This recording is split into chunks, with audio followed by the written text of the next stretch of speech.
Good evening, everybody. Welcome to the Tuesday Space Show program. I'm your host, David Livingston. Thank you very, very much. As we expand our horizons and viewpoints with our UAP specialist, John Hunt. More about John in just a minute. A couple of quick announcements.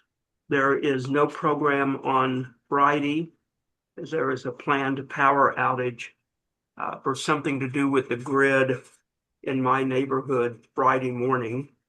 So there's not going to be a program, but we do come back again on Sunday, which is our Space Show Advisory Board AI user program, uh, where we're going to talk about how those of us that are in the Zoom room use or don't use AI. Excuse me. Tuesday is Zimmerman. He is coming back.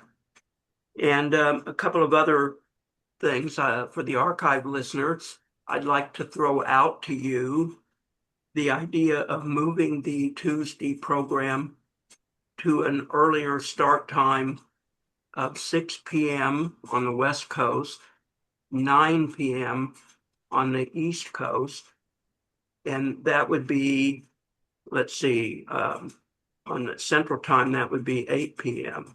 in the middle of the country. So if you have a strong feeling about that either way, I'd like to hear from you at Dr. Space, DRSPACE at thespaceshow.com. Please don't post it on comments or the blog because I probably won't see it. But you're welcome to email me either to do it or to not to do it, or that you don't really care. The other thing I want to tell you is that I'm finally, after 2 weeks, caught up on all archive shows from the past.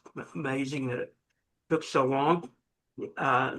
Given that they're going to different places and they all have their different forms to fill out and different this and that and the other between Vimeo and Substack and YouTube and our own spatial site, it takes substantially longer to post a show than what it used to. And hopefully I won't get way behind again. That's about all I can say on that. But I do want to know what you think about moving the time up on Tuesday to 6 p.m. As I said, John Hunt, this gentleman is John Hunt. He is our resident UAP scholar. He probably knows more about the subject going back to Mount Rainier. If you don't know what I'm talking about, maybe if he has a dull moment tonight, he'll go back that far and tell you about coffee cups upside down and Mount Rainier and Blue Book. And I mean, he really does. I'm surprised John hasn't been kidnapped, but that's the reference to one of the stories he will tell you about. He is a retired Lockheed Aerospace guru. He worked on F-22. He doesn't say much about what he did, but he did work on it. And he says he still is bound by some of his classifications, even though he's been retired for what, 10, 15 years now? Well, no, 6 years, but Six. if it's classified, you're still bound by it. If it isn't, well, you got to be careful of other things too sometimes. Proprietary, So how'd you get your interest in UFOs and taking the time to learn the history? And I mean, really, you know more about the old files and what's real and not real and what's in those Yeah. files than anybody I know. What prompted you to go into all of this so deeply? Well, okay. Back in the day, if back in the sixth grade or something, I was kind of into this thing. But then a year or two, sometimes later, I ran a guy named Philip J. Kloss, who convinced me it was all basically misidentified things and ball lightning. The really good ones were ball lightning, right? And so I got totally out of the subject. Needless to say, I'm a hardcore science guy, and I didn't think they could get here because of the speed of light limit and all that sort of thing. And I did have a roommate my freshman year in college who was a very brilliant electrical engineer, uh, magna cum laude level graduate, who really was deep into this stuff. So I definitely heard a lot of it, didn't believe it all, but and then it went away. And then what really kind of got me into it was this book by Leslie Kean. And the thing that got me into it was the fact that John Podesta, who had been the chief of staff, I think, to Obama, excuse me, to Clinton, and a top advisor to Obama at the time, and I'm going, he's a serious political figure. I don't necessarily agree with his politics, but the Republicans aren't ridiculing him for saying this. That really. And then I was thinking around one time that Dick Cheney was once asked about UFOs, and he said, I've got nothing for you on that, and if I did, it would be classified. And they blew him off and got on to another topic, and he didn't say it was a joke. He just said it would be classified if he did have something. And I'm kind of like, did he get thrown off? I started thinking about this a little bit more and going, why? I mean, if you're the president's advisor, aren't you in the top secret world? Well, maybe not as much as we thought as we learned more, but at the time that was my thinking. So her book had some persuasive cases. And by the way, I bought it used at Borders Books when it was going out of business. I saw it earlier when it was $25. No way I'm paying no 25 for it. But for $3, I said, I'm game. Threw it in the corner. A few months later, over Christmas vacation, I better read this thing. So I did. And that's why I got into it. Now, so then I started looking more and more into over time as I got going, is this real or not? And I just my curiosity was piqued. And I started looking into the Twining memo was kind of an eye opener. I'd never heard of this before, where the general in charge of the Wright Patterson Air Materiel Command, it was called in the day, was saying this stuff is not illusory or fictitious. It's real and all this sort of thing. I'm going, and that's interesting, And this guy, what happened to him? Was he drummed out for being an idiot? No, he was the first Air Force officer to be chairman of the Joint Chiefs of Staff. Uh, uh, and then what happened to the guys at Roswell? The guy, that put out that little blurb that got retracted shortly thereafter. Oh, he retired. He got all the way to be vice chief of staff of the Air Force, 4-star. I'm going, you mean these people weren't considered Looney Tunes? And I began to think, this may be a clique that actually was on the inside of a secret, And as you look at all the evidence, you start studying the cases. Then I've looked through like Dolan's the UFOs in the National Security State, Volumes 1 and Volumes 2, and he has a lot of cases and details, and a lot of it's whatever it is, but it's just the stories you see, a lot of credible witnesses. And the ones that are most interesting are ones that have, in my opinion, have more than one phenomenology. Not that somebody saw something, but also they say it was also being tracked on radar at the same time. Because you can have a radar ghost, or you can have an optical illusion or something, but it's unlikely both would occur simultaneously, And that was the kind of thinking I got into on the subject as I got deeper and deeper into the thing. But I have to admit, I had a lot of countervailing theories. At one point, I was thinking maybe the Air Force created this whole thing to get people looking at the sky and reporting any strange object they saw, because we didn't have all the radars we had later on in the decade, in the late 50s. Early on, they had the observer corps, and I thought maybe this was just a way of, if a Russian plane shows up, not to scare anybody, but if you see it, report it to the Air Force, and we'll check it out to see if it's real or bogus. And then I realized that wasn't really standing up either the more you looked at it. And, so that's kind of how I got into it more and more. And finally, I just kind of concluded you can't explain it all away. And then and that's all before we ever heard of the thing about, Lou Elizondo and to the Stars Academy in 17. I kind of came around, I think, to the positive position around 16, but I read a lot on it at the time. And so, of course, now so I'm more and more looking at the idea of then how does the government behave with respect to this stuff? Is it really acting like there's nothing there? Or is it acting like there's something there and we're trying to control the information? And the more you look at it, you begin to realize it's the latter case. There's something there and they're trying to control the information. I mean, just you look like recently, I got through the whole thing on it was Hastings, UFOs and nukes, which details just case after case in the Air Force, particularly, where somebody has some kind of a UFO UAP related event, And what do? I mean, they are taking it seriously, and they're basically trying to shut the people up mainly. I mean, non-disclosure agreements. Sometimes people are transferred to other jobs. I mean, they're not treating it like, okay, you just saw something that's illusion and don't worry about it. And that's what I'm it's that sense it's not being treated like ghosts or the Bigfoot or something else of that sort of thing. It's being treated seriously, but it's being treated seriously. You didn't see anything and don't say you did. Okay. And that's kind of how I got into that. Then, of course, then the whole subject now, of course, the crash retrieval type subject came up. And that's another important area because if this is real, which is now being claimed by people like David Grush and many others, then there actually is positive proof. It's just that we're not getting to see it. I So mean, let me take you to real time, uh, okay, and I'm going to start you real time with the disappearance of yet another, maybe not as famous as Nancy in Tucson, but a famous. yeah. So we've got a general who has all the secrets from Wright Pat, right? Well, yeah, His background. well, yeah, he was the commander of the Wright-Patterson laboratories as his final major assignment before he retired. He was like 2 or 3 years there doing that job.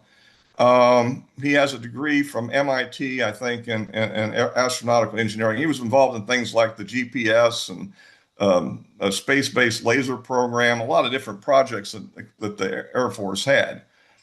He comes into this subject because he was found on the WikiLeaks emails between John Podesta and a group of other people, including Tom DeLonge, the punk rocker, and General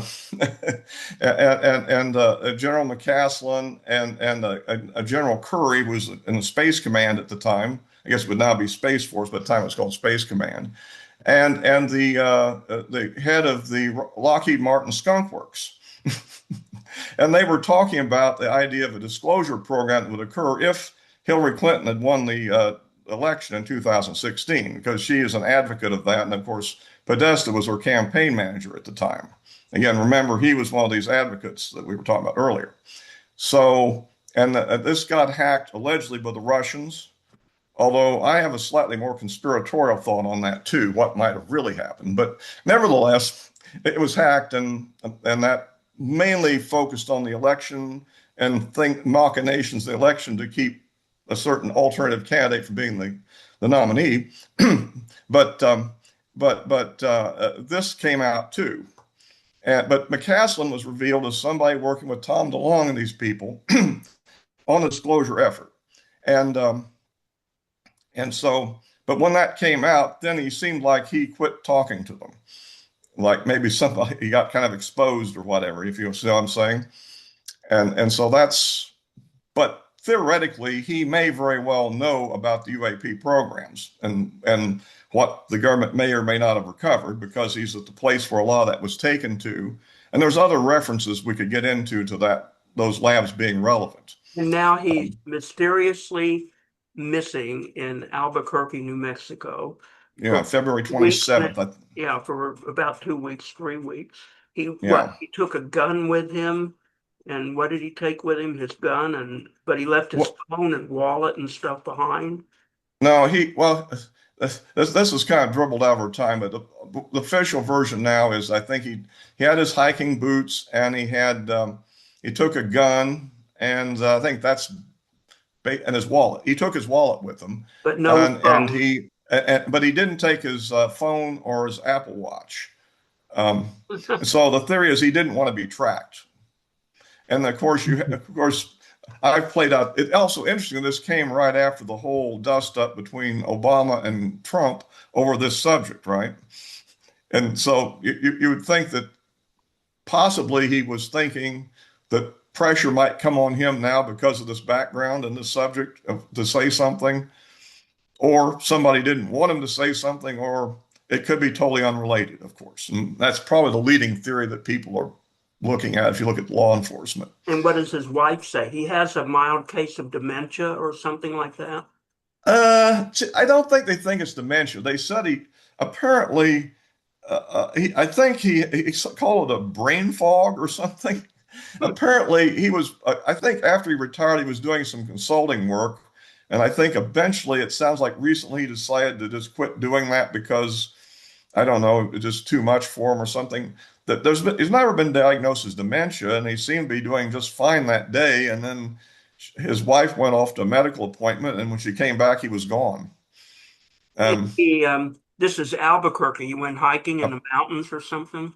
yeah, there's a mountainous trail there, and they've done a lot of searching for him.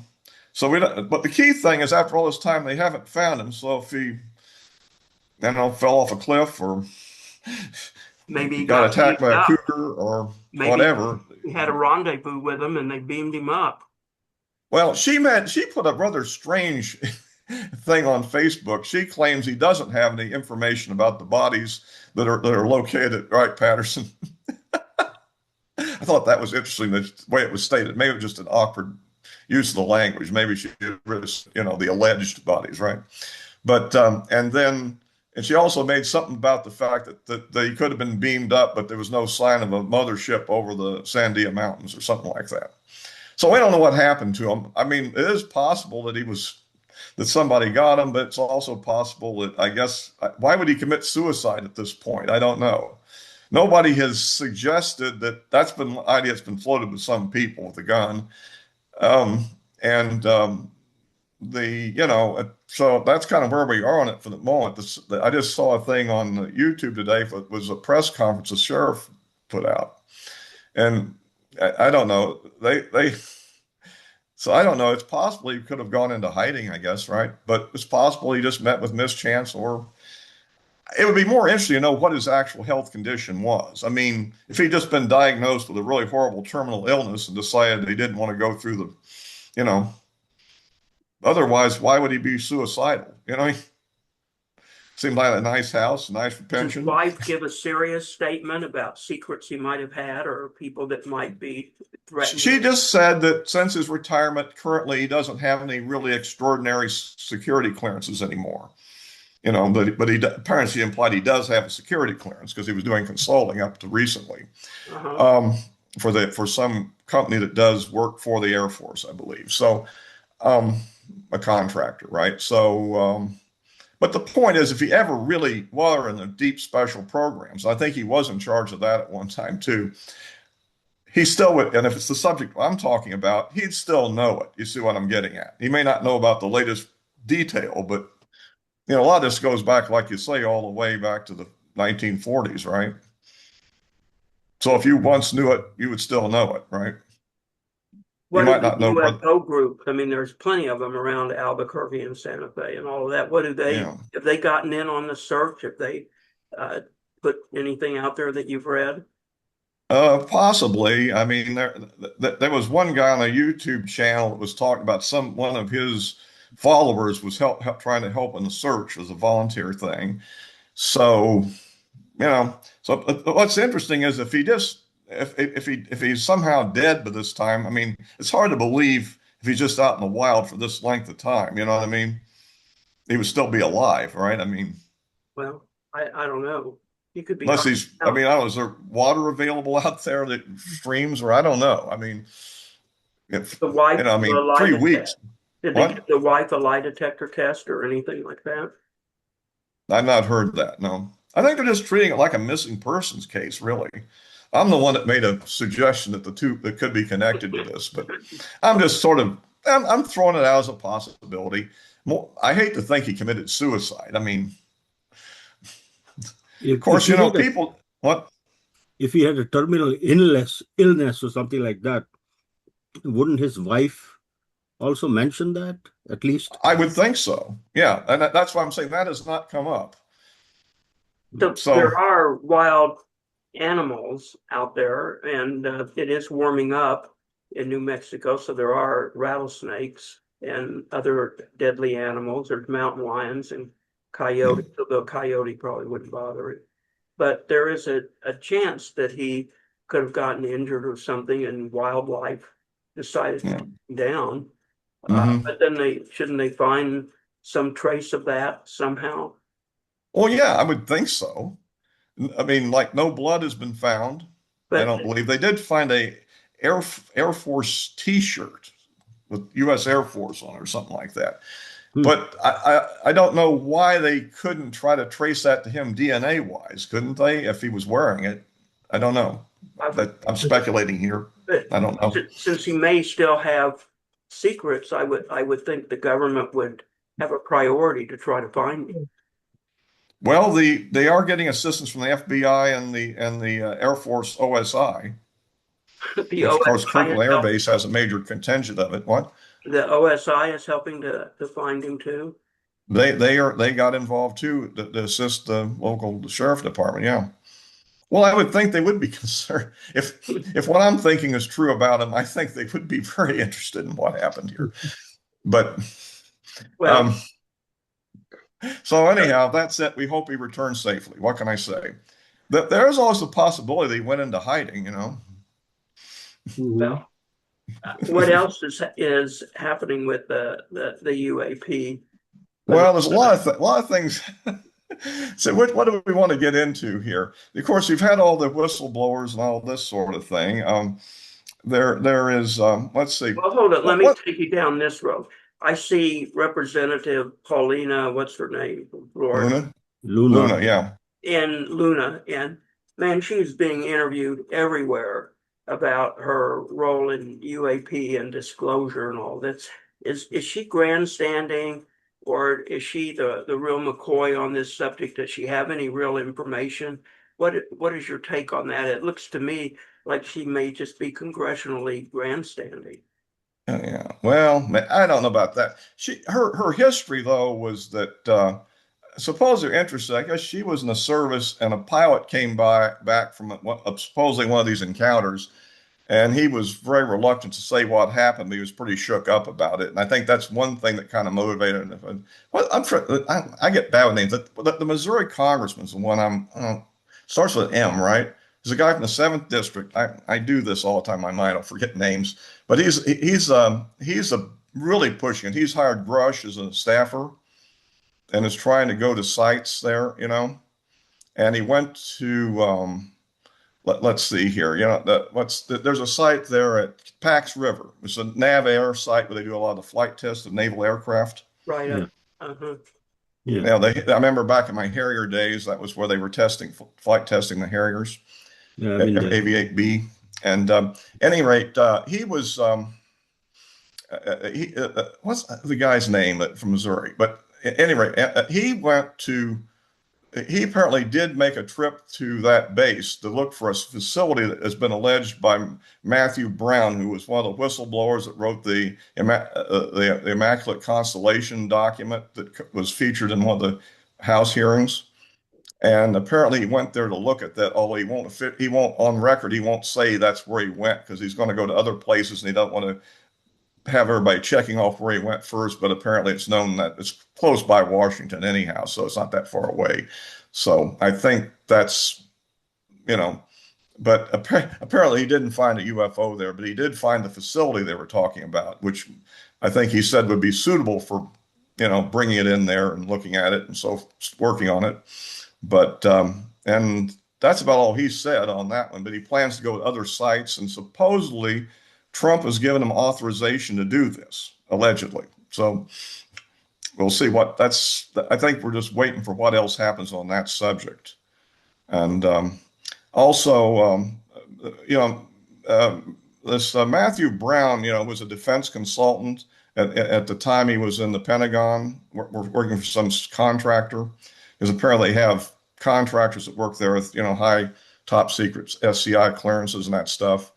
And I don't know, this story is very well known. He apparently was doing some extra work one day, making sure that all the things on the database were filed on the right file, and ran across a file from the Shriver Air Base, I guess it's called. It's probably now Space Force Base, and somewhere in Denver, I think it is, where they had a war game scenario involving a U.S. submarine that's watching a Russian intelligence ship meeting with a triangular aircraft. And this got him lured into this whole thing. And there's a few other things. It also had Lou Elizondo in there mentioning that ever since he went public, blah, blah, blah, blah, that kind of thing. And so he reported to his boss saying that I don't think I should have seen this as an example of what you call spillage, where somehow by mistake, a classified information gets sent to somebody that shouldn't have seen it. And that was supposed to be reported, documented, and I guess he's supposed to agree he will not talk about it anymore, that kind of thing. And his boss basically said, just delete it. And so he thought that was I think this guy is a little bit over straight shooter for his existing in the real government world sometimes, but he got all spun up about this subject and then started looking into more of this and found out a bunch of other things which led to that document. He eventually left the DOD and went to the State Department. And apparently their security review group approved him releasing that document. So, John, Trump gives an executive. And so that's what got, that got into the congressional record, It was a big thing about the program that they created to track all this data, and it was supposedly controlled by the National Security Council, as I understand it. So Trump writes an executive order to disclose all this stuff. Right. So, number one, does anyone really know where all these records are and who has them? That would seem to me they'd be, who the hell knows where they are or where they're stored, assuming they are still maintained. And does anyone really think they're going to do that? I mean, look at what it took to get Epstein files released, and they still haven't released all the Epstein files. Yeah, well, yeah, that is an interesting kind of. I kind of agree with the problem. So as I understand, most people are saying that it's been sort of assigned to the Arrow Group to deal with it, which immediately, of course, the disclosure community is like going, "Oh well, that's a dead end," because Arrow has been known to be kind of trying to put the kibosh on things, even though they're supposed to not be doing that allegedly. But there's some interesting. That is a good question. How do you find all of it? Apparently, this Immaculate Constellation thing was sort of an effort to draw it together for the National Security Council, apparently, started around 2017. I guess when it started getting in the press, I guess they started thinking, well, maybe we should collect some data. At least that's what this one guy is claiming. Yeah, it's a real problem, I think, as far as there's so many. If this is real, as you say, it would probably be in a variety of special access programs, probably controlled by various agencies, I would think. One of the big ones may be the Department of Energy. And interestingly enough, Arrow put out a document which said, what they had access to. And it sounded like they had access to DOD programs and they had access to intelligence programs. But it didn't say they had access to Q clearance programs. And a lot of people think the real hardcore stuff is put under the DOE security. Which is otherwise for security for like nuclear weapon related technologies or similar things, So, because generally under the Atomic Energy Act, inner source of energy, new source energy kind of like can be treated that way. And supposedly these craft have some source of energy they couldn't fly. So that's the thought process anyhow. So yeah, can he find all of it? What he might be, well, okay.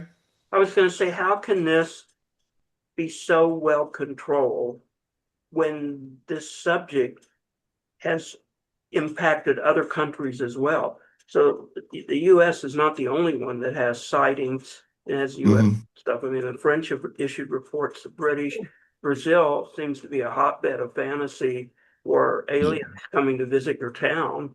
I mean, we could just, go through the list. How can such a global lid be on this subject? It's mind-boggling. Nobody keeps secrets like this. Yeah, well, that is an interesting question, isn't it? For one thing, I think that that the other countries would have the most information would probably be Russia and China, right? I mean, because they both have large land masses, and these occasional retrievals or crashes probably don't occur that often. and so And the other thing to consider is the U.S. does have global reach and a lot of relationships with other countries. You know, and so the question is, do they really want to go public with this either? That is a mystery. I think there is a true mystery there. The British probably have been cooperating with us, I assume. Although, you know, it is interesting who actually has what. I mean, the other possibility, the turn on the other way is, let's say there's no truth to any of the recoveries, then what's going on here? Why is this being treated this way so long? You see what I mean? How do you get all these whistleblowers and stuff that believe this is real, when there's nothing there? That's one of the interesting, questions. Um, yeah, I think two things, a lot of compartmentalization and a lot of disinformation at the same time. I mean, we've all been taught to not believe it. Certainly I was for most of my life. And so that's one thing. And the other part is you definitely try to conceal the evidence as quick as possible. I mean, you go back to Roswell, a lot of people did know about it at the time, supposedly, right? And and in fact, a lot of the evidence says that there was a lot of intimidation done to the townspeople to keep their mouths shut, you know. And as late as years later, people would whisper about it, but they wouldn't say it too publicly. There was one story I heard on this one was like when the moon landing first occurred, some lady, talked to her friend and closed the door and said, "Hey, something else I'd like to tell you that happened back in 1947." And she's scared about it, 22 years later, right? And you have to consider, the astronaut Edgar Mitchell comes from Roswell, who became a real, UFO, UAP advocate, right? So there's a legacy there. Now look at Virginia, Brazil. That's a good one too. That's a major case now. There's a whole video out on that details that. Where in 1996, supposedly an object crashed. Oh, I got a question here. Yeah, Marshall, Marshall. go ahead. Yeah. You're kind of walking all over one of my favorite little theories. So let's put this in place. Mm-hmm. A long time ago, I worked at a place called E-Systems, Mm-hmm. and we had a certified spook, Mm-hmm. CIA guy running Mm-hmm. around. He was supposed to be learning the system we were building for him. And Mm-hmm. his favorite pastime was doing magic tricks. Mm-hmm. And it's kind of like, oh, he likes to do magic tricks. If you had all the money of the federal government, how many magic tricks could you pull off just to annoy the Russians and the Chinese and Mm-hmm. maybe even India, Brazil? And gee, it doesn't take too much of a creative mind to produce reasonable quality UFOs buzzing your town. Mm-hmm. So, what do you think the Chinese and the Russians are thinking about this stuff? I don't know. We're blaming them for sending the drones over Langley, aren't we? That's what I heard. They believe they're just drones and that they're Chinese drones flying over one of our major air bases where we have our F-22 squadrons based. And we can't stop them. That's strange, huh? I don't know. I guess that's a wild possibility. I mean, there's a lot. There are theories about of course, the official explanation of Roswell was the mogul balloon, which is supposed to fly over Russia with I guess, a sound system that would listen to the sound of a nuclear explosion or something and radio it back to us. That's the official explanation that was produced. I don't know. I mean, as far as creating fake UFOs, I mean, that's possible, I guess. The thing, like Virginia, was interesting is it was a cylindrical thing that seemed to be damaged and it crashed in the field. But what is amazing about that case is the fact that the Brazilian military was on the scene rather quickly afterward with armed troops that cordoned off the area, and the guy that first reported it was finding himself looking down the barrel of a FAL rifle, which they and they told him to get out of there, and he got out of there. But he was pretty shook up by the whole thing. And then later on, some guys in suits had traced him down and at where he was going someplace to get some coffee, and basically told him, "You didn't see anything." And so I don't know. But later on, about a week later, aliens allegedly showed up in the town of Virginia, and were witnessed by some girls, and eventually got one of them was taken into a hospital, and one of the doctors there apparently sutured up a thing, and one of the chief brain surgeons there then came in and witnessed this being, and was highly affected by the whole experience allegedly, and of course they kept it quiet for all these years. And after he had a heart attack a few years ago, he decided he wasn't going to take the story to his death. And since he survived the heart attack, he's now come forward because I guess he's senior enough and ready to retire if he has to, not to fear. I don't know. You think we're spoofing the Russians with it? I'll give you an example where you may have a point. Bob Lazar. I have a theory of Bob Lazar. He has a story that's kind of bizarre. He's a guy who had been basically a technician that worked with radiological measurement, like badges and stuff, at the Los Alamos with Kurt Meyer, I think it was, as a contractor. And they left that job and went off and did some other things.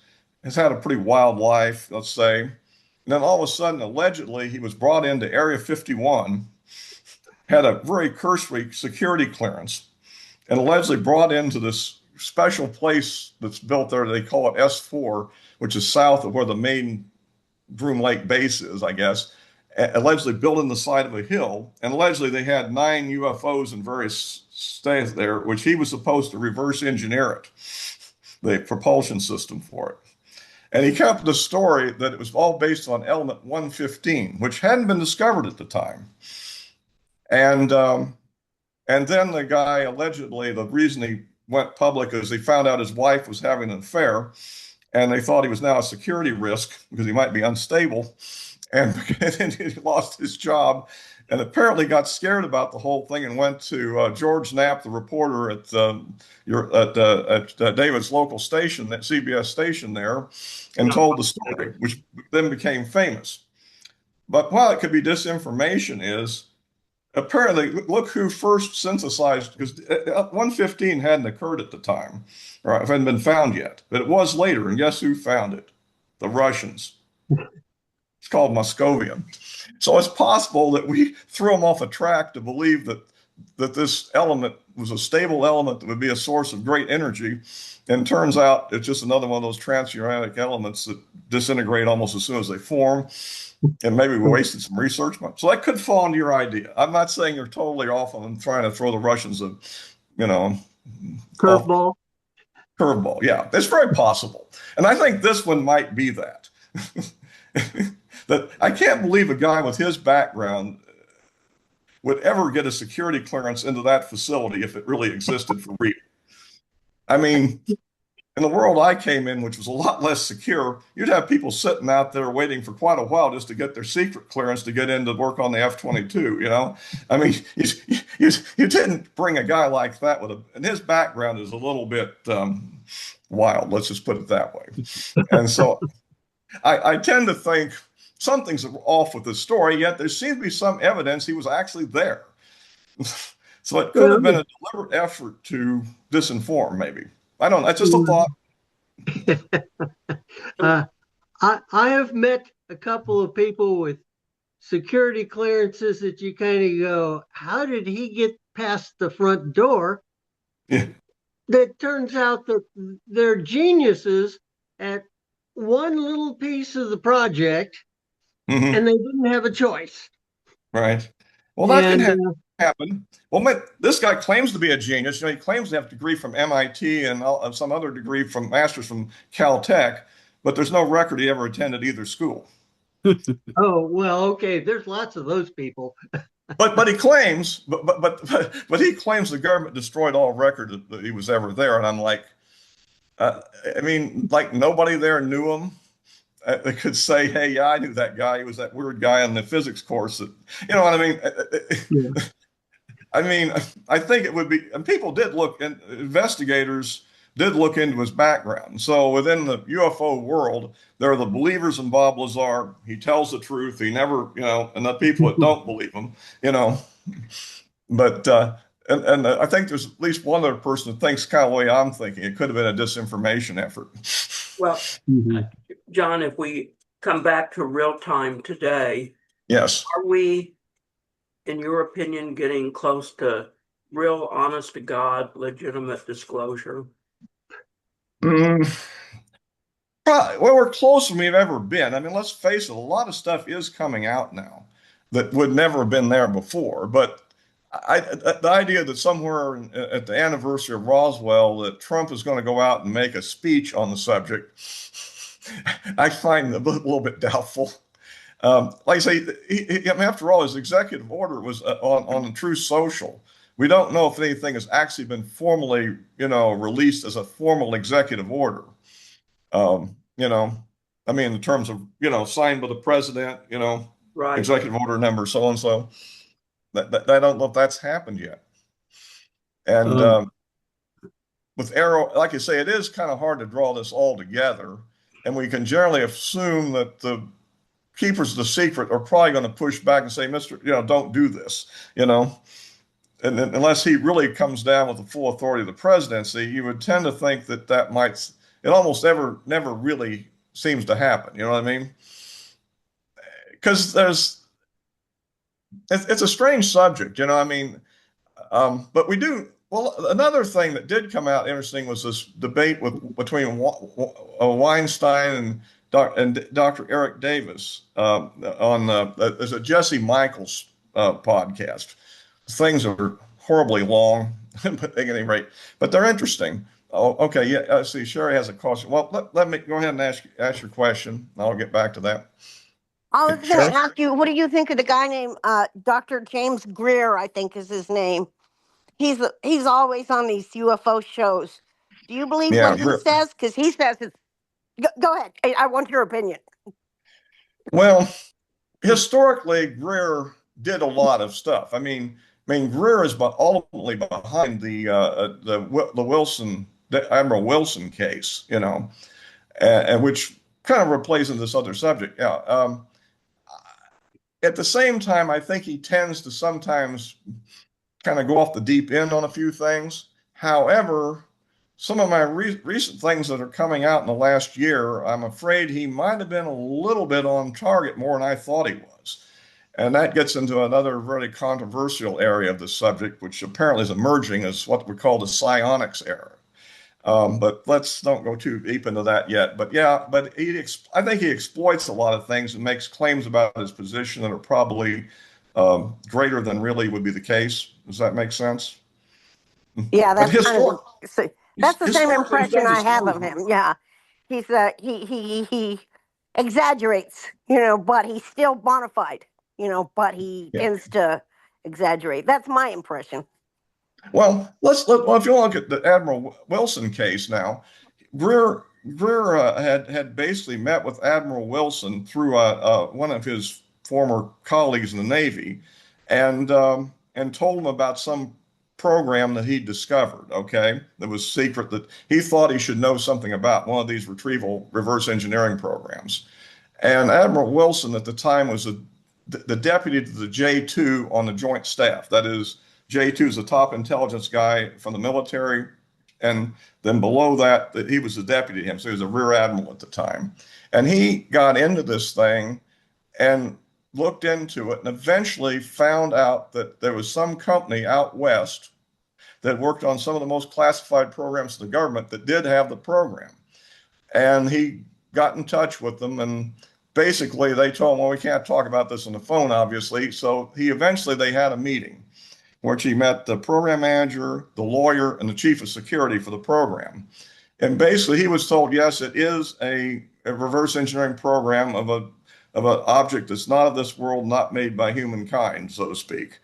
And also, you're not going to be cleared for this program. So essentially, okay, so this led to later on, he basically backed off because he was basically told, look, you're putting your career at risk if you keep fighting this thing, but guess what? You're in line for the next head of the DIA. So he took the deal and got the third star and headed the DIA for 4 years, retired, and last I heard he was a director at ATK. So he made the right choice, unlike some of the other whistleblowers we've run into. Goes to show you, if you play ball, there's rewards. See, somebody else had Yeah, AJ does. I have, yeah. I find it hard to understand or believe that with the at least 10,000 years of lifespan that human beings have on this Mhm. civilizational, and of course much more if you include everything else, that they did not either visit us at that time or anything like that. I mean, are there some remnants or uh, uh, some kind of available the Yeah. things that um, that can be traced back? I can tell you that there are mythological stories or stories, history, mythological stories in India where Hmm. they say that these people from other world, outward world, came and lived in the heavens or up on the top of Himalayas or something like that. They were called devas, and their king was called Indra, and all those kinds of things. So there are, and of course, you know about Eric von Daniken's books about chariots of the gods and all that kind of thing. So all Yes. that, and I can mention about India because I know, but I'm sure there are stories like this.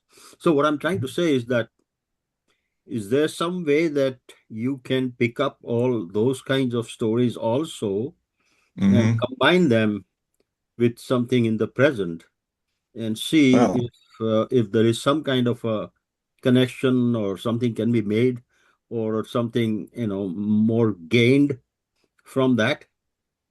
yeah, well, quite possibly. I mean, a lot of people believe that. I mean, you have the whole Ancient Aliens program on that, of course, but that probably, if they're here now, somebody was probably here in the past. There's no real evidence that this is something new. Hmm. And we don't know, I don't know. I do think it's interesting that most of the things that were allegedly built by them are made out of materials available at the time, but then some of them are done with techniques we don't know how the ancients were able to do them. Oh, they may have been diligent workers, or how they lift some of those gigantic stones in the positions they were put in with such seamless measures. So that's certainly a lot of people believe what you're saying. That and the Indian history, I think, does have a lot of things that seem to relate to that too, right? Yeah. Uh, and so, yeah, I mean, that's I mean, it's very curious, and it's just really some amazing stories about how people would go back and forth between Earth and the sky and come back and go back there and travel and these kinds of things. So it's whether this thing just happened out of the blue or there was some truth to it or something like that, which yeah, possibly got exaggerated by poets and historians and all that, but maybe there was some kind of kernel of truth somewhere. yeah. I'm talking about something 10,000 years, over 10,000 years, something like that, no? And Well, so, some people even believe they've had some impact on our evolution. I mean, yeah, there are people that believe that. So right. I'm not saying I do or don't, but it's certainly a possibility that well, I would say this, a lot of what the contact cases seem to have a real biological focus on them, in terms of what they're doing, particularly with humans, and you know, so maybe a little bit like they're playing Marlon Perkins. I'm aging myself here. Was the guy the zoologist that went out to Africa and they replaced and tracked these animals and stuff. And they seem like they're doing this with human beings a little bit. They capture the human being and implant something, a tracking method in them, and then let them go. And who knows? Um, yeah, then certainly the ancient stuff is certainly there's a lot of people who are into that. I've been mainly focusing on the contemporary stuff personally, but Right. I'm very well aware what you're talking about is being believed, and certainly that it didn't just all start in 47 either. That there are people that had sightings that go back. There were really weird airships in the late 1890s that were reported, and that could be a cylindrical type craft, actually, if you look at it in today's terminology. And they're the lady, what's her name, that formed APRO, she allegedly saw a landing in 1934 when she was a young girl, so allegedly. So that's, and Grush has the case where one of them was the government of Italy under Mussolini had got a hold of a craft somewhere in the 1930s. And allegedly it was turned over to the U.S. government when the U.S. Army had occupied that part of Italy around 1944 through the auspices of the Catholic Church, apparently. So that's according to Grush. I'm just quoting him. So that's another example of, which is interesting. Therefore, at the time of Roswell, it's possible that elements of the U.S. government intelligence already were aware of this stuff, which is why when the base commander, announced we had a flying disc and put that out as a press release, the response was almost immediate. Shut up, don't talk about this. They immediately may have recognized what had happened and went, uh-oh, this guy doesn't know about this, does he? Let's shut him up now and come up with the cover story. But so, because there are other claimed reports, some of which I think are somewhat incredible. Supposedly one of them happened in Texas around, was it 1897, where something allegedly crashed into a windmill. But I don't know how seriously to take that, but Yeah, but I mean, you mentioned evolution. It may have affected evolution, but something very curious has been that I've been thinking of bothering me is that maybe a million years ago, whenever it was, or some several 100,000 years ago, or something like that. Suddenly, of all the billions of species that have been created on Earth, humans became so much more advanced suddenly that before that none of these other species ever even thought about wearing clothes to protect themselves. Not one species has ever thought about wearing clothes. They thought about building shelters. Yes, birds do, but nobody has. So suddenly something happened, or something that was instigated, or something like that, by these kind of visitors or whatever, something that human beings was kind of separated out or something, and then we have just advanced so much ahead of any of those dinosaurs or yeah, whatever, all those kinds of every species, even today's species, lions, dogs, cats, everything, tigers, everything. How is that right, possible? That only one species becomes so much more advanced that large delta function effectively, yeah. without the Well, help of something that else. is a possibility if there was genetic manipulation. I think Richard Dolan, who's a big UFO writer and historian, he has theories along those lines that somewhere Mhm. around, I don't know, some tens of thousands of years ago, that there was some kind of an intervention, Mhm. that led to maybe genetic manipulations or something. I'm not claiming that. I'm just relating what other people Yeah, have, that yeah. support your I'm not idea. claiming it either. I'm just Yeah. curious about these things, So, But who knows? At any rate, so that's an interesting subject. But the other thing I'd like to try to get into a little bit, maybe on the skeptical side here of a sort, and that is that in the UFO community, um, there is such a belief that they keep saying, well, they have the technology, okay, we have maybe 10 or 20, I don't retrieve craft, let's say. But that doesn't mean we actually can duplicate the technology. I mean, if we if a airplane goes down in a primitive area in the Amazon or somewhere over New Guinea, they may have an aircraft of ours, but they can't duplicate it, right? The Native Americans at the Little Bighorn didn't defeat Custer with lever action rifles and cartridges they'd made themselves. You see what I'm getting at? They got a hold of them, the trading furs or something. So my point is, or just captured them. So the point I'm getting We lost you, John. John, you're frozen. We lost what you said.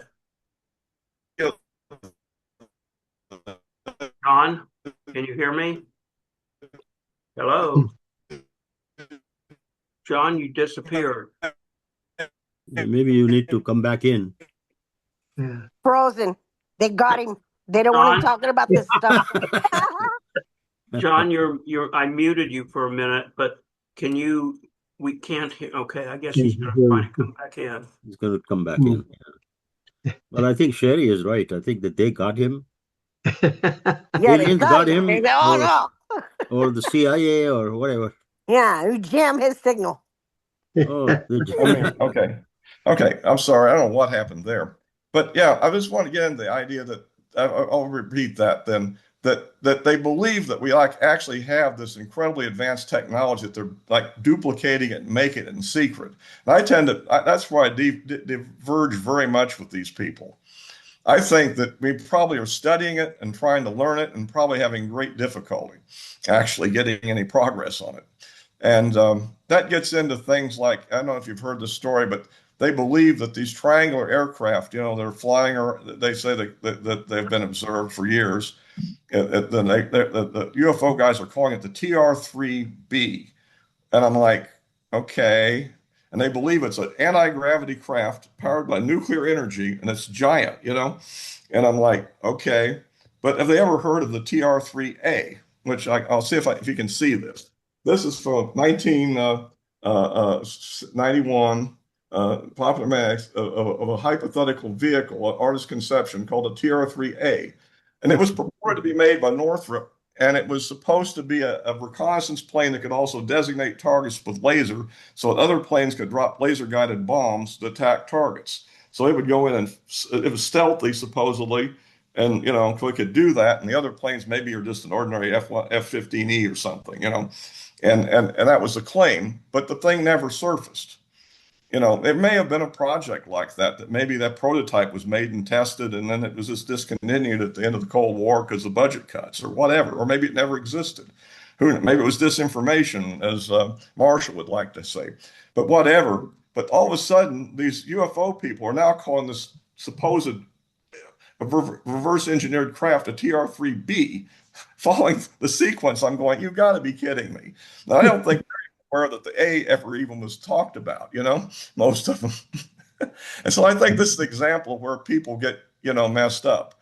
But I don't think top secret aircraft would be flying around above the treetop levels above residential areas and stuff over Phoenix and stuff like they describe. That doesn't make sense, in my opinion, And so I'm just trying to give you an example where I tend to differ with these guys.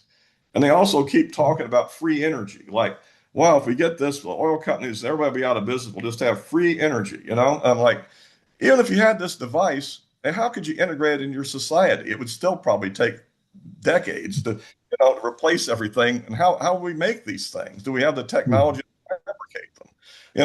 This is why I think that a lot of the advocates have gone off the deep end. And in my opinion, perhaps this is also part of a little bit of what Marshall's talking about. What if we're trying to convince adversaries that we really have cracked the code and we really do have a secret fleet of, super capabilities that are just something they never heard of before? That might be, they might, like that, and also it might be help the public feel more comfortable. Hey, we got this too, don't worry about it. Yeah. You need to touch on Aurora, which was in the I think it was about 1985 through 2000. 91, 92, something, yeah. Yeah.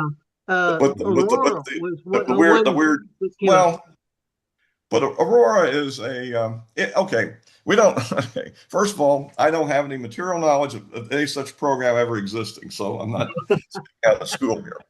I have theories about it, but I think it was a real program, I believe. It was a pulse jet developed to replace the SR-71. I think at least one prototype was made and flown, maybe two, I don't know. And my theory is that at the end of the Cold War, with all the budget cuts, a lot of programs were slashed and some canceled and some just cut back dramatically. I think maybe there were technical difficulties with it as well, potentially.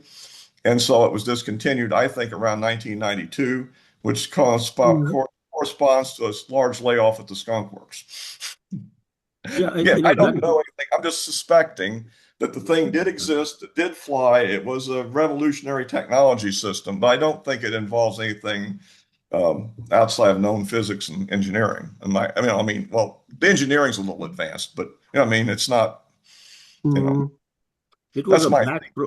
it was a That's just black my opinion. program. I don't know. Sorry. It was a black program, and then in order to protect it, Mhm, it's possible that they had to start a program which was not black, open, but mhm. classified, but still obviously called X-33, Yes. hypersonic space plane, aerospace plane, in order Mhm, to cloud those kinds of things together. But it's mhm, very difficult to believe that. I mean, I worked in hypersonic for a long time, mhm, so it's very difficult to believe that it would have been possible to do it at that time. If we did, we would have had such weapons that we would not be developing today. That the mhm, Soviets and I mean the Russians and Chinese have already done and developed the hypersonic weapons, which are mhm. glide bodies basically. But none of them are scramjet weapons at this point in time. So it's possible that the Aurora program was also not there, or was it a black program for something Mhm. else, or Right. something like that. But Mhm, I doubt if it was a successful hypersonic. It was pulse jet, is what they did say, mhm. and pulse jet, of course, has been being developed even now today. Also, they are Yeah. developing pulse jets. And there's a new program they're touting called an SR-72 publicly, Yeah, right? We don't know what yeah, its status is, but it's certainly they were talking about it. I know even before I retired, and yeah. Well, they're still being discussed.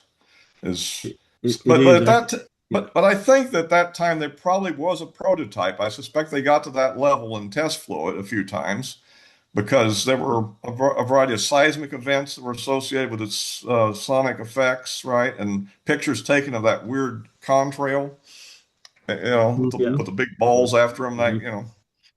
Well, But actually, the I might just say that SR-72 design, which Lockheed is pursuing, mhm, is a dual flow path inward turning inlet design, which is mhm, my design that they mhm. stole from me a long time ago through somebody else. And They aren't going to give never you gave me credit any for it, royalties, or I guess, didn't huh? make any money from it either. But that's SR-72. Yeah. SR-72 is something that kind of was started at DARPA in around 2001, 2002 timeframe, something like Mhm, that. It was called Black Swift, in the beginning, and mhm, that became SR-72 later on. But even that, if the other thing was successful and had flown, and the propulsion and everything was successful, they would not do SR-72. They would not fund all those, spend a lot of money on that, uh, mhm. that they did in last 20 years. So I'm Yeah. not sure. No. It's hard to know. Mhm. But yeah, so at any rate, yeah, you got a point. Well, but like back then, I don't think it went forward after the early 90s. Some people believe, yeah, it's operational, but I don't think so. I think it was, like you say, and it probably possibly X-30 was a cover program to some degree, maybe, or at least was used that way. So you Yeah. have parallel technology developments and have a white world, because that was a very white world program, relatively speaking, compared to whatever the other thing would be. Yeah. Right? The I mean, NASP. Yeah. The aerospace ASP, plane yeah, on it the was. national ground. Yeah. Yeah, I knew a guy that was on that, Yeah. back in the day. Yeah. I worked on that myself also. Yeah. I mean, that was the one that was started by Hmm. Reagan in his 82 or 83 Hmm. State of the Union speech. And he called it Right. Orient Express, if you remember. Right. Yeah. What did you call that, John? A white world program? Yeah. The X-30. Yeah. It was, in other words, it was acknowledged and was discussed Mm. publicly. And they call You that know. white world, like the color white? Yeah. As White opposed to world. black world where it's Right. unacknowledged and you're not Oh, supposed oh, to. right. Okay. Okay. You're not supposed to tell anybody you're on it. Got you. Got you. Black ops. Yeah. Yeah, yeah. Well, yeah, and there's different levels of that too, by the way. So, John, if There's we're really It was really, really dark, you know. if if we're looking for a bottom line and instead of just going through rambling through history, um, Uh-huh. if there's nothing there, then uh, then the amount of effort and money being put in to make people think there is something there, Hmm. it's pretty phenomenal. And boy, would I love to know the reasoning behind that. So is it subterfuge for enemies, or is it just to Yeah. screw with the people, or I don't know. But normally, if you have done something really wrong, let's say you did a murder, and you want to try to cover it up and hide it, you Hmm. might come up with all different kinds of alibis and rationalizations and fake evidence and stuff to mislead the cops and the investigators and everybody so that you don't get caught, right? Right. Trying to cover up something that really did happen, whether it be murder or maybe you figured out a way to break into the gold vaults and steal a couple of bars here and there when the credit got too high.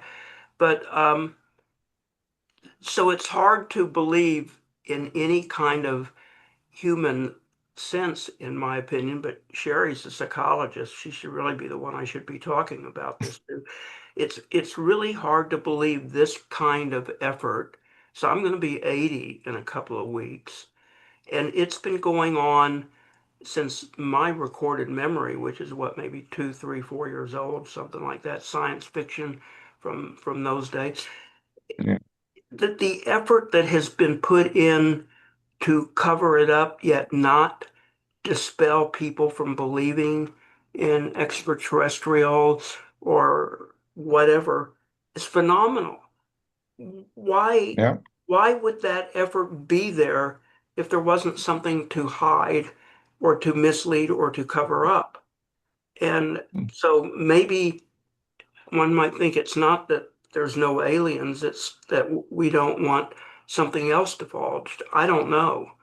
But Sherry, I Yeah. mean, it's just doesn't seem to me to be rational behavior for people to put this much effort and money and years into covering it up, and people all over saying, if I told you that, I'd have to kill you, or I'd get my ass chewed out if I told that, or Barry Goldwater's story about trying to get into the Blue Room with Curtis LeMay reading him the Riot Act, or Jim Carter's story when he was autographing books and broke into tears when someone asked him why he never released the UFO details.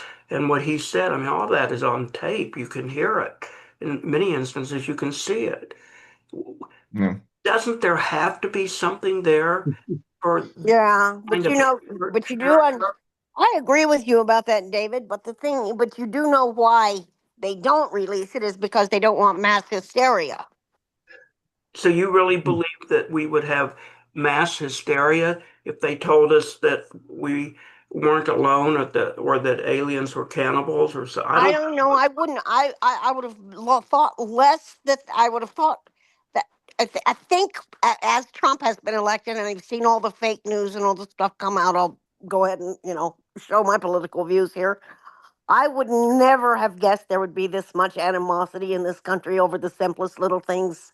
The truth, and then people are telling us it's not the truth and the truth. And I have watched news shows before where Trump says something and the reporter immediately says, or the journalist says, he said such and such, and he did not say that. And it's just Mhm. like everybody accepts it. So yeah, before this political, thing that we're going through right now, I wouldn't have said that there would be mass hysteria. I thought more highly of people before this than I do now, and I'm talking about intelligent, well-educated people. Do you think there'd be this kind of massive government effort to gaslight people on such a large scale, and for people to allow themselves to be gaslighted on stuff that is like so outrageous that you see it in a sci-fi movie of the 1950s? I mean, Yeah. I don't get it, Sherry. As I said, you're the mental person here. Mhm. I know what they're afraid of, mass What the hysteria. hell are they And afraid of? Is it black tech that they're trying to commandeer and have power for themselves, or that's another possibility. I suppose we all think about that too. Of course, if there is such a thing and we do have these vehicles and we want to reverse engineer them, then of course we don't want our enemies to know that. So, I mean, that sounds very perfectly reasonable to me, of course, as do the other things. You don't want rebellion. You don't want the people thinking that the government can't keep them safe, because that's basically what the government is supposed to do, keep Well, you safe. who today thinks the government's going to keep them safe if they're educated? I mean, come on, they've ruined that for so many of us that are now non-believers in the government only because of the government's actions. So well, no, I don't get it. Marshall, what do you want to say? Yeah, I was going to ask Sherry. Um, uh, I think this falls under characteristics of gossip. If somebody comes Yeah. up with a really good story, Mhm. isn't it almost impossible to can it? Yeah. People And want to believe it. let's Yeah. face it, space aliens is a good story. Yeah. We've had space alien shows since the start of movies. I think people want to believe it. Yes, Yeah. and you can't. Uh, I use the word can it. What's the psychological word for inversing it or bringing them to light that hey, this is stupid? Oh, I can't think of it right off. So well, it seems to me that there has to Lacks be something veracity. there. There has to be something there for this massive effort for so many years involving so many departments and people to participate in it. yeah. Well, that's essentially what I was saying. I mean, I'm looking at how the government behaves with respect to the subject. Are they behaving like there's nothing there or there is something there? I think they're behaving like there is something there. And it Mm. may be because elements of the government, a very selected group, really know a lot and let them know everything. That would explain it. There have been, there have been several, I mean, other reported crashes. I mean, you've got the Roswell, you've got the Aztec, you got the Kingman. Those are three very early ones. And supposedly in the OSOP program, if we go back to that period in 2004, right, we have a program which was supposedly created and funded by basically what they call a earmark in the Senate. Harry Reid got that in, and they were supposedly, according to testimony in Congress under oath, they were trying to get an object from or materials as they called it from Lockheed Martin to this Bigelow Aerospace thing. Mhm. Right. And that's and they're saying that that was really going on, and nobody's really, decided to say you're lying or something. So I don't know. And they claim that the CIA basically put a kibosh on the transfer, that they didn't approve of because essentially, in my view, is OSOP was all an interloper program, basically. A group of people decided to create their own outside of what I call the real program, what they always call the legacy program. But, and I think the real program went, whoa, who's doing what? How come? And then they went, oh my goodness, the senior senator's behind this thing and two or three other people are backing them. So we got to be a little covert how we kill this thing, but we're going to get it, and they did, Just took a little while till they sold their budget and got rid of them, but they did. But the fact this came out, and another thing that comes out from this is that Dr. Eric Davis was the big science guy on that OSOP effort, and he was basically has had contact with the people at the real program.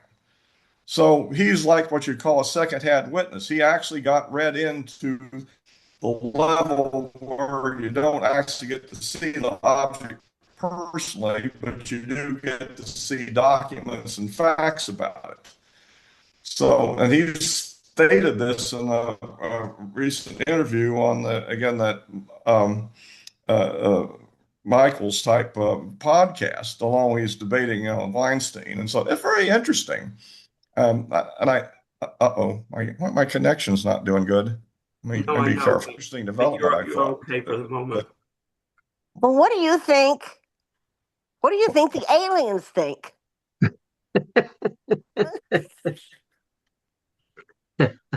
Me? I agree the aliens are probably for secrecy as well. Otherwise, they would make themselves known more prevalently.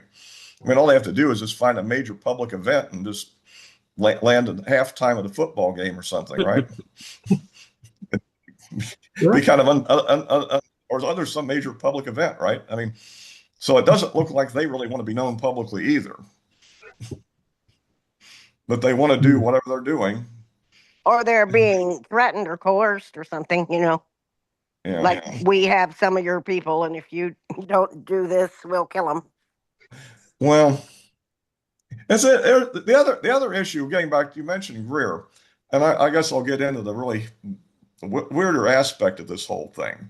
Um, is about the so-called psionics thing. Supposedly, people both in the government programs and I guess Greer have developed some ability through some kind of mental meditation to actually attract these things. And that led to Greer's thing with Michael Herrera was a Marine who was a group that was doing security for a relief effort in Indonesia in 2009 and went up the top of a hill to basically see what the perimeter was like and ran across an event in which a object allegedly landed.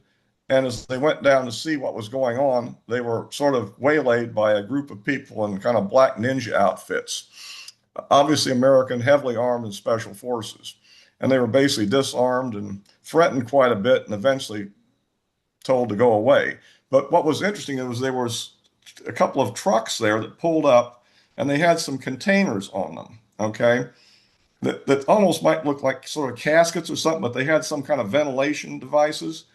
Well, he found out later from another person who had been involved in these things, a guy named Jake Barber, who came out later. And he said, no, these are actual psionic assets, and they're basically uh, people largely of like indigenous peoples, Native Americans, or some groups that have an affinity for this kind of thing.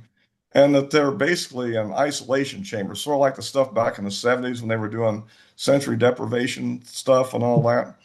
And, and supposedly they can bring these things down, and the thing did land. So, and afterwards, this guy later on was brought in when he got back to base. Was brought in a room where there was an Air Force colonel, and he basically said, um, you got to sign this non-disclosure agreement, and basically he did, and he didn't say anything publicly until the Congress passed this waiver of this thing on the first disclosure bill that applied to government people, but not necessarily civilian contractors. And that's when he went forward to Arrow and told his story and also went public. And so it's an interesting story there. I don't know what to think, but that seems to vouch a little bit for what Greer had been saying, which I was very dismissive of earlier.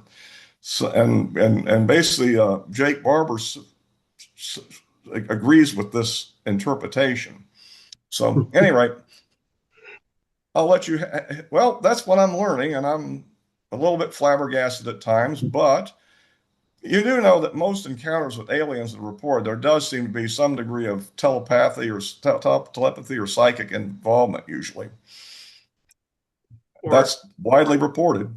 or So some I'll kind throw of that for what it's worth. energy, some kind of What? energy flow or something Yeah, is unusual. yeah. We don't know how well, maybe it's mysticism or maybe it's some kind of advanced technology. I don't know. But it seems like the trouble is that people get into this thing deeper and deeper, and it gets a little bit. I try to stay on the saner side of it because, like I said, I was mentioning some of the things that they tout. I don't really believe. I don't think we're flying our own yet. I think that the, most of the things we're seeing are theirs, not ours, so to speak. Well, However, we mentioned Mark McCandless, the guy that drew this picture. You don't realize that he was a big guy that advocated for what was called an alien reproduction vehicle. I don't know if you're, and that was, um, he allegedly, a friend of his allegedly somehow got into a classified showing for top officials. How he got in there, I don't know how that could have possibly happened. I've never seen anything like that ever occur. I mean, at much lower levels of security, they always check your identity. I mean, you go into a secure area, right? Um, they always do. That's why I think it may be BS, maybe disinformation again. But the three objects they described look sort of like the Daleks from Doctor Who, but much bigger. There was a pretty good size one, a big, medium size one, and one even really bigger. And they were allegedly floating above the bottom of the hangar. Well, he had been touting this thing for years, okay? And supposedly he was going to go talk to the Senate committee about it and then committed suicide mysteriously right before he went to the went to the to tell his tale. And it's another one of those things, sort of like the McCaslin thing, where he talked to his girlfriend today, hours before, and said he's going to go meet her because she was doing something with a pet, where you're trying to rescue pet rescue center.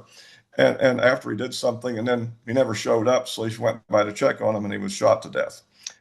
Allegedly, it was ruled a suicide. So anyway, so he won't be talking about that anymore. But so I don't know whether that he was suicided or he just decided he wasn't going to talk to anybody and get any deeper into it. I don't know which. But it is another interesting development, right? I tend to not believe that one, by the way, because I just don't believe security would be that lax to let something like that happen. If it were released that we were in contact with alien technology and alien communications with ET, and it was credible, so people actually believed it, even if Trump is the one who made the disclosure, they still believed it. Would it, in anyone's opinion here, cause a panic with the science community that is invested in all these physics, astrophysics textbooks and all these opinions? And would they freak out because they'd kind of be told that they're wrong overnight? And then what would the biblical community do, the religious community? Those are Yeah. the reasons you keep hearing that it'll never be released, because those are the three elements of society that will go bananas if this is really released. There's faster than light travel, or there's folding of space, or some of the things we talk about in sci-fi, or something like Yeah. that turn out to be real. How do you think it would affect these scientists, religious people, um, ordinary people? And would America be any different than other countries? I'd like to give my answer to that, and that is Good. the people who would make money by panicking will. But 99% of the rest of the people who isn't going to make a dime off of it, they're going to go, okay, no big deal. And what do you think the scientists would do? You hear them on the space show with all their theories and their textbooks, and they've written this new textbook, and they're from Yale, and they're from this. You see the shit that what's his name, Avi Loeb goes through when Mm-hmm. he makes some kind of a preposterous statement that the rest of the physics Mm-hmm. community identifies as preposterous. Well, he's making money off of it, so he would panic. And let's face it, there's a world of good salespeople out there that can always take any story and try to make a buck out of it. Mm-hmm. Well, apparently that is the official people position of the secret keepers. They believe it would lead to social disorientation, and they go back to a Brookings study in 1960, I think. It was the Yeah. theme of the 2001: A Space Odyssey, right? Why they were doing that. Um, and another interesting thing, this guy named Brent Friedman, who was one of the co-producers of the Dark Skies TV series from a few years back, about almost 30 now, right? Yeah, it's a great He show. had an interesting experience. When he was 18 years old and graduated from high school, had his driver's license, a friend of the family had just been appointed to a job in the Reagan administration. It was actually the assistant undersecretary of the Navy, and it was a job he was appointed to. And he wanted him and his friend to drive their cars and bring their dog to Washington. and he was going to pay him money for it, and then give him a tour of the White House and an airplane ticket home afterwards. And so they took the deal. And when they got there, and there's a whole bunch of nonsense at the end after it's all over, this guy shows up. Get this, is driven home in a car. Two guards are with him. He's got a briefcase handcuffed to his wrist. And they put that in the wall safe when he gets there. And after everybody settles in at night, he goes out with his friend and talks about it. And the guy asks him, like, how'd you ever get a job like this and so forth and all that kind of stuff. And they said, well, we said, it's been really rough on me here. I've been out in West Virginia at an underground facility with these briefings. And apparently these really had disturbed the guy a lot, what he was being briefed into. And basically he said, yeah, aliens are real, basically. He tells them that at some point. And the guy says, well, why don't people know about it? Says, well, of course, everybody knows about it, and everybody knows it's not real. Just look at a bookstore on the subject. There's plenty of books that tell you it is real, and plenty will tell you it's not real. He said, well, how can you tell me this? And he says, well, who'd believe you if you do tell anybody? And the other thing is, if he does, I'll just deny it. So it was kind of weird. He said his whole worldview had been shattered by what he'd learned. And what I find strange about this is the fact that why would the Assistant Secretary of the Navy, which was for personnel and reserves, possibly be being briefed into something like this at all? It almost suggests that his actual job in the administration was just a cover job. But what is also interesting about the guy, 4 years later, he's appointed to be the Secretary of Energy for the last 4 years of the Reagan administration. This guy, John Harrington's the name. You can look it up. And what he also says that when the Dark Skies show came out, he got a note from the guy and said, well, I guess you finally got your story out. It was actually a good show, and they canceled it. And there Yeah. was a lot of talk at the time that it was canceled because it was too close to reality, and Yeah. they couldn't have it continue on. Yeah. But one of the things he did tell the kid was that, yeah, it would be totally disruptive socially if everything came out. Does anyone really think that that's true? Do you think it would be disruptive socially? Anyone, Phil, do you think it would be? Marshall, you don't think anything would be? As I said, there'll be people out there making money off of it, yeah, but real disruption, not really. Well, it would probably be more so in the 1950s than it would be now, I would say. We've been prepared by years of science fiction and all that stuff to be much more prepared for it now than we would have been in the early 1950s or something. But the other thing you have to understand is that inertia has its own, program inertia has its own thing. Somebody now has to make a decision to change policy. You also have to ask yourself, what is all the information they have and what have they done to keep it secret? Maybe that's what they're really more worried about than anything else, I'd also come in there and say something like 20 years of Comic-Con has hardened everybody to question, aliens walking around Los Angeles. Yeah, I agree. It'd be more acceptable today than it would have been many years ago. Yeah. So, but I don't know. The question then again is who's going to make the decision to do it, and why would they do that? That's Hal Puthoff claims he was in a kind of a think tank like group in the Bush II administration, in which they actually discussed this idea with the pros and cons of releasing it, and they concluded it would be more con than pro. That's what the guy says. So basically, that's what I was trying to put across earlier. Apparently, I didn't get it. I didn't make myself clear. I wouldn't have thought so before this political, system that we have now. But it's just because of the way people are reacting to this simple little politics right now. I'm so surprised by it. So that makes me think worse of people. I have a lower opinion of people and their intelligence than I did before this. Yeah. And so I think they would panic, and I think it would be horrible. I think it'd be horrible if they were told that. I think they would misbehave in terrible ways. Storm stores and get the canned goods and that kind of thing.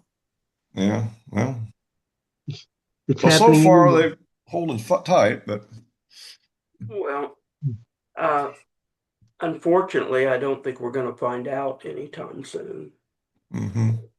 Well, And the question would be, if they did make disclosures, would you believe their disclosures? Because they don't have a great, government doesn't have a great track record of yeah. telling us the truth. And short of hard evidence that third parties can investigate and collaborate, I think Mhm. in today's world, it's almost impossible to evaluate evidence because it could be 3D printed, it could be faked, it could, easily be um, manipulated. AI could Mhm. manufacture. I bet if you told it to make a credible flying saucer that got here by folding space from the Pleiades, and you said you wanted it to be large enough to maybe support a crew of whatever 100 Pleiadians were like, or something like that, I'll bet it would design a credible spaceship. I mean, how would you know it's not credible? uh, Mhm.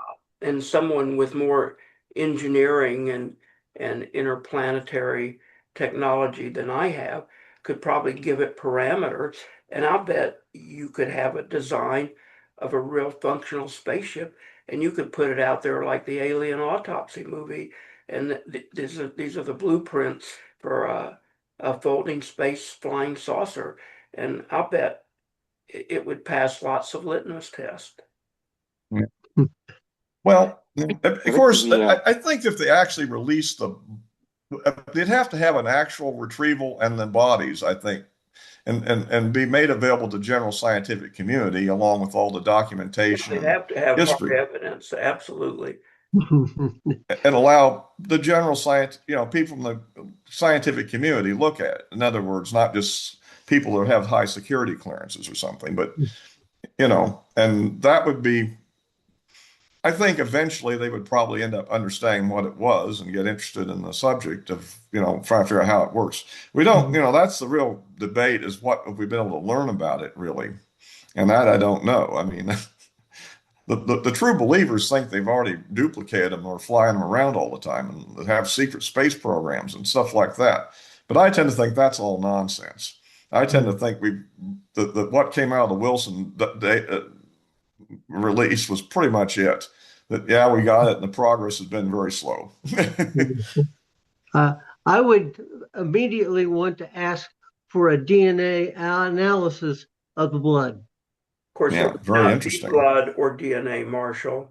What if it's Well, silicone life? Well, well, obviously the DNA test would flunk, wouldn't it? It Yeah, would show that it yeah, is well, totally unique from animals, vegetables, bacteria from Earth. I don't know. We're getting, yeah, moving toward 2 hours. yeah. Does anyone have anything additional that you would like to add to this? I don't know what this discussion is, but to this discussion as a romp through the UFO and UAP and alien history. I guess my concluding question, John, is the UAP phenomena with supposedly the Navy planes and whatever other information we have significantly and substantially more credible for believing in extraterrestrial something than the UFO sightings when we were kids. Well, there's a lot more information about it now, I think. Yeah, but that doesn't mean it's credible information. Well, I, I I think it is. I've come to that conclusion. I don't see the alternative. I mean, you look at something like the Age of Disclosure movie there, and okay, throw out a few people because they're kind of involved in this, you know, Uh, professionally. But why would the political people even participate in something like that if they didn't actually believe there was something there? People like Rubio, for instance. I mean, why would he do that? It would seem like it'd be his political interest to just say, yeah, some people came up with a strange story, but I don't buy it or something. You know what I mean? But that's not what happened there. You have several people, even Clapper admitted they had a program to track these things. And he's the guy that lied about whether the NSA had something to track information and communications of ordinary citizens, right? In the Congress. Right. Well, just saying.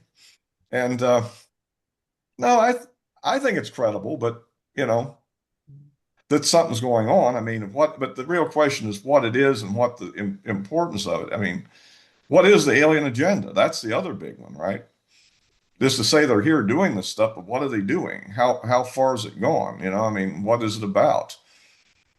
There's a lot of open questions here, I think, but Any other? we'll have to wait and see what happens. I mean, that's excuse me. The name I was looking for is Burleson. Yeah, Burleson is still looking for find the sites, and we don't know what will come. The thing about Arrow is that I think, as I understand it, the Arrow is under restrictions where you really can't say anything really is alien. Basically, they use a lot of terminologies. It's sort of like they say, if it walks like a duck and quacks like a duck, it's a duck. Well, their opinion, if it flies like a flying saucer and goes at hypersonic speeds and makes a right-hand turn in a second and all that, it's an exotic phenomenon which we don't yet understand. You never come to the conclusion of what it really is. I mean, but they have evidence. In fact, there's been new videos out too, that are, of course, not really optical videos. They're video recordings of IR sensors, is what they really are. Right. But that there's one that just came out of an object. I think it was in Syria that was detected by a Reaper drone. So I don't know. I think you're right. It's going to be a long haul. Anyone have a closing comment or question? Phil, did you raise your hand? Yeah, I did. That's all. We're talking about whether or not we should, if the information existed, it should be released to the public and how the public would react. And I feel like, the public's got to worry about nuclear war, global warming, rogue AI. These are all far more credible threats in terms of having some sort of existential danger to humanity or to our personal lives. So we're not panicking over those things. I don't think aliens is going to represent to us, a more serious threat than those other things that we actually probably will believe could happen. So they could release it to the public and we wouldn't care. But I guess the powers that be don't agree with you, unless I don't think there is anything to release. I don't think they're keeping it secret because they think it would hurt the public, in some way affect the public or hurt the stock market or anything like that. I think there's far more serious things out there that would affect the public. So they're not going to put a lot of effort into keeping it a secret if it existed. I think they keep it It secret might undermine our authority. for power purposes, national security power Yeah. purposes, something like that. But I don't know. We I'm won't know until it hoping happens. to interview an alien before the end of my years on the space show or being on Earth. I assume they have a universal translator because they're probably in communication with our government and other Mhm. governments. So I don't see why they couldn't do a space show interview and meet the wisdom team. But I'm all game. So I'd love to have that happen. But Yeah. any closing comments from anyone else? Well, thank everybody for joining us. John, thanks for sharing your background and your love with us. So, and your interest, and you'll obviously let us know if they find the missing general and Yeah. Well, we'll do that. what But the story turns out to be. yeah, I hope it's not a suicide. That one bothers me a little bit. I hope that's not true. But Well, then you'd have to make sure that the autopsy that ruled it a suicide was a genuine uh, yeah, autopsy and not put up to cover up something. That's the problem, when government gets a track record of being yeah, dishonest and misleading, it's hard to believe anything because yeah. that's what they do. And, Mhm. if you just believe them, then you're probably Mhm.